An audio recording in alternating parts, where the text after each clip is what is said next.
The Assembly will hear an address by His Excellency George Weah, President of the Republic of Liberia. I request protocol to escort His Excellency.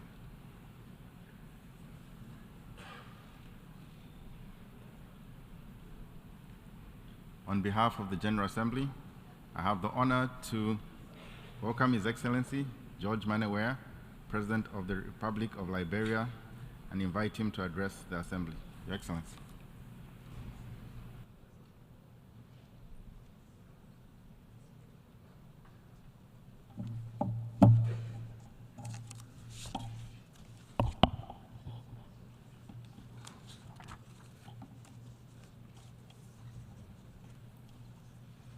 His Excellency Denis Francois, President of the 78th United Nations General Assembly, His Excellency Mr. Antonio Guterres, Secretary General of the United Nations, Excellencies, Heads of State and Government, Ambassadors, Heads of Delegation, distinguished delegates, ladies and gentlemen. Let me begin by extending sympathy to all nations experiencing loss of lives due to recent natural disaster. May the souls of all the faithful departed rest in perfect peace. I'm honored to address these 78th sessions of the United Nations General Assembly on behalf of the government and people of the Republic of Liberia.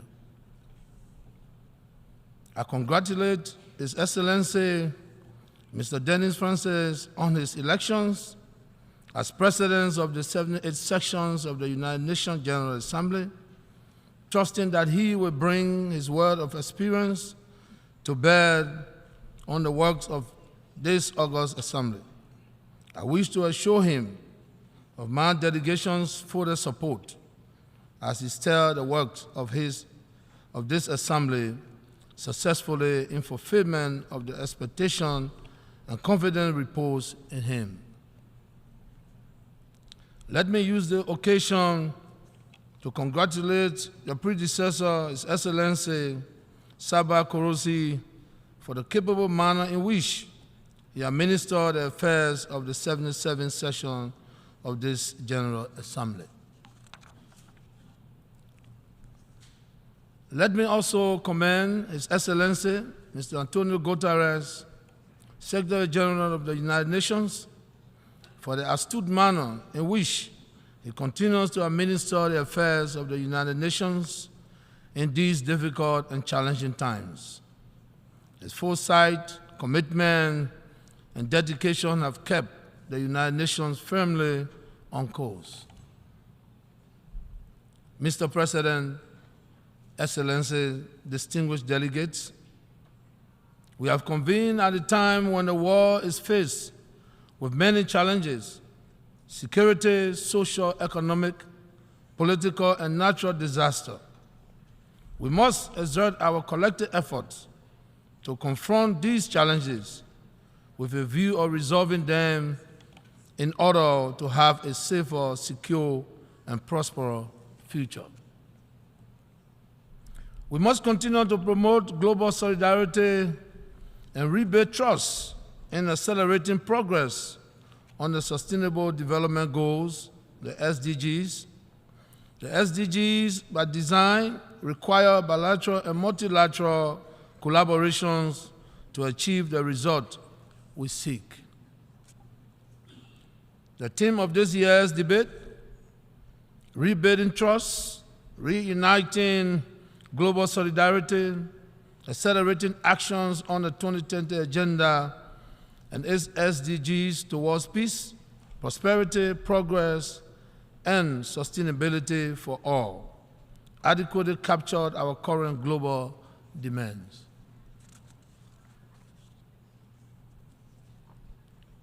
There is a critical need to ensure that development assistance is aligned with SDG projects. That is why my delegation welcomes and supports the Secretary General agenda for actions to accelerate the implementation of existing agreements, including the Sustainable Development Goals, and to re-embrace global solidarity and find new ways to work together for the common good of mankind. As the world deals with unprecedented global political and security challenges, there are growing concerns about the proliferations of non-state armed actors, threats of nuclear escalations, and extreme climate conditions. These challenges continue to serve as obstacles to our quest for a safe and peaceful world.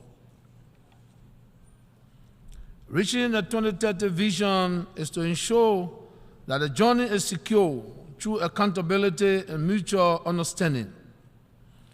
Liberia is committed to the 2030 Agenda and the Sustainable Development Goals, the SDGs. They are in line with our flagship National Development Plan, the Pro-Po Agenda for Prosperity and Development, which represents our resolve to achieve peace and prosperity while addressing the structural impediments to economic growth and national development. Mr. President, the slowdown in global economic growth continues to be a challenge. Over the past 12 months, Liberia has made progress in areas ranging from health to education, gender equality, and infrastructure development. We are proud of our achievements in reducing maternal mortality rates, increasing gender parity in school enrollment, and elevating our overall health and well-being. Liberia appreciates the fact that this august body has once again directed its attention to issues of global health, as demonstrated by the number of high-level meetings to keep these critical issues on our collective agenda. Mr. President, we emphasize unity of purpose as we address challenges aimed at providing basic services to all peoples. Considering that more than 60% of Liberia's population comprises of youth, the future of our nation rests on their shoulder. Understanding this immense responsibility, we are committed to continue paving the way for their growth and development.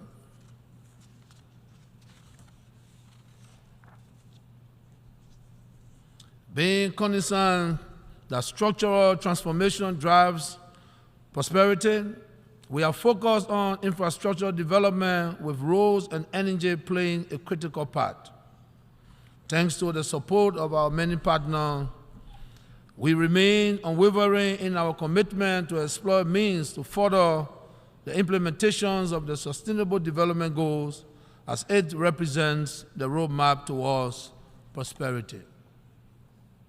I support Secretary General Antonio Guterres' proposed SDG stimulus plan and call for the actualizations of the $500 billion per year in order to boost sustainable development for developing countries through tackling the high cost of debt and rising risk of debt, distress, scaling up of affordable long-term financing for development, and expanding contingency financing to countries in need. Mr. President, Liberia profoundly appreciates the continued engagement and support from the United Nations system in consolidating its peace and seeking to address emerging challenges. Liberia will continue to cooperate and collaborate with the United Nations as it continues to rebuild and strengthen its institutions and infrastructure.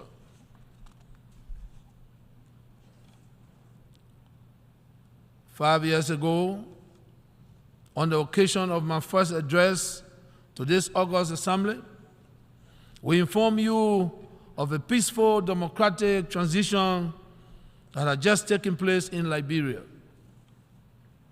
With your support and that of our friends, we have kept the democratic torch burning. We have maintained peace and security. We have protected human rights and the rights of the media to operate peacefully and freely. The Liberian people have enjoyed the full exercise of their constitutional rights.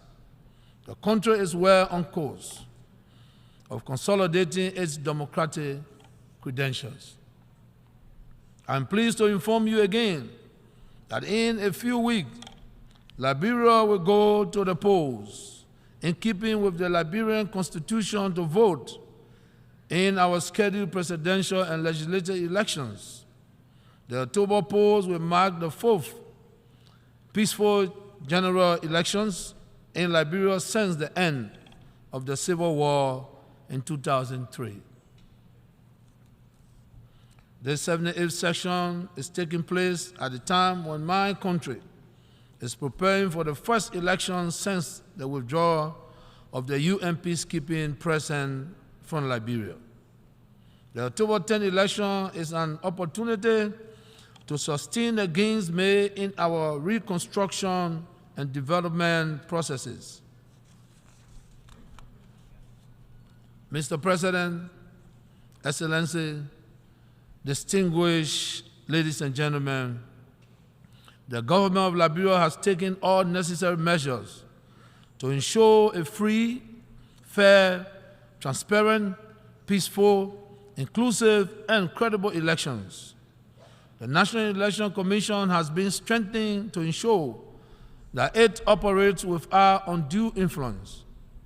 In addition, political parties have committed themselves to a non-violent electoral process by signing the 2023 Farmington River Declaration, which obligates all actors in the elections to continue to promote peace.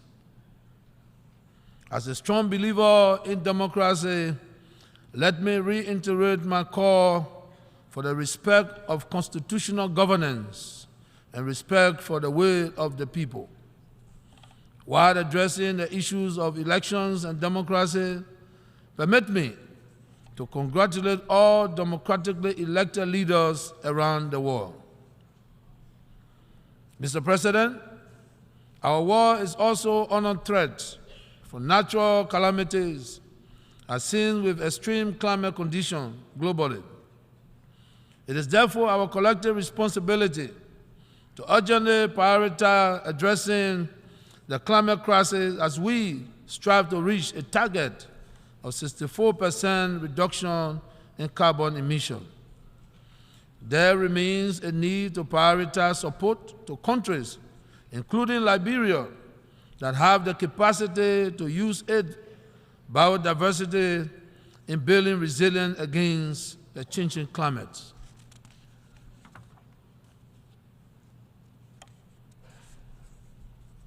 The United Nations has always been confronted with challenges and has withstood the test of time.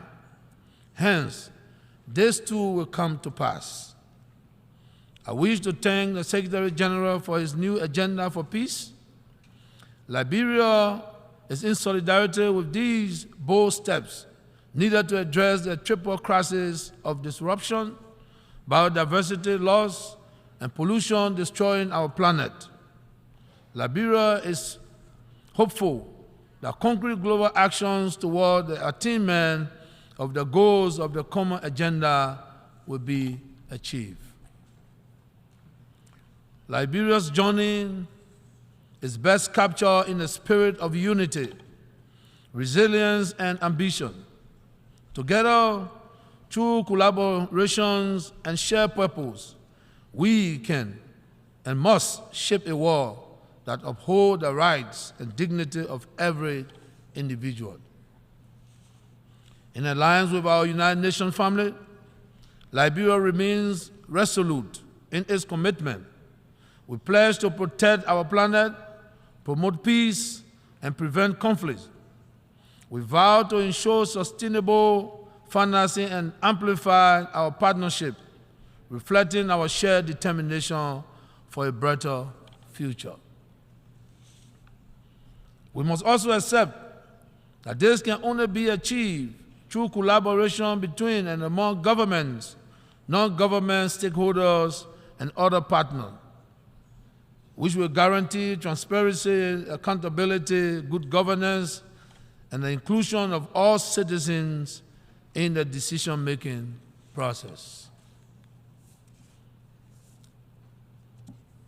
Mr. President, Excellency, distinguished delegates, ladies and gentlemen,